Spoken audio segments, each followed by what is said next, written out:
Sometimes there are visible warning signs around the excavation that can be spotted before a cave-in occurs. And if you're aware of these warning signs, your chances of getting out before a collapse increase significantly. Some of these visible signs may include ground settlement or narrow cracks in sidewalls, slopes, or the surface next to the excavation. Flakes, pebbles, or clumps of soil may separate and fall into the excavation, or there may be changes or bulges in the wall slope.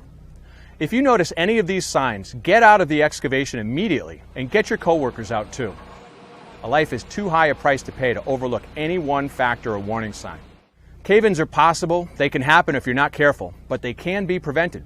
And let's face it, preventative measures take a lot less time and effort than an emergency retrieval. There are different types of cave-ins that happen in various types of conditions.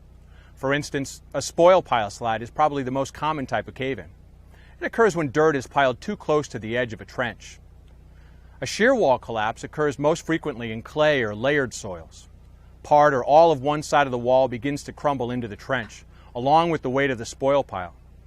The height of the falling soil is added to the weight, generating a great deal of force.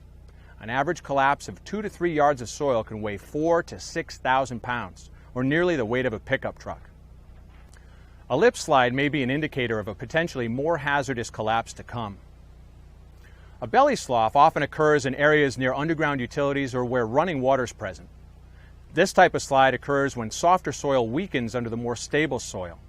The collapse can be rapid and usually buries or traps the victim quickly. The resulting overhang makes rescue more dangerous and difficult as well. Telltale fracture lines often appear near the bottom wall of the trench before a belly slough occurs. Boiling and heaving and squeezing are two other types of soil conditions that need to be taken into consideration when working in a trench or excavation. Boiling is marked by an upward water flow into the bottom of the cut, creating a quick condition, like quicksand.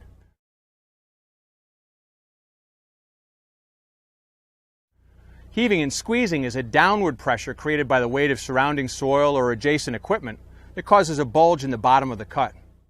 Both boiling and heaving and squeezing may contribute to or indicate a potential collapse, and both conditions can occur even when support systems have been properly installed.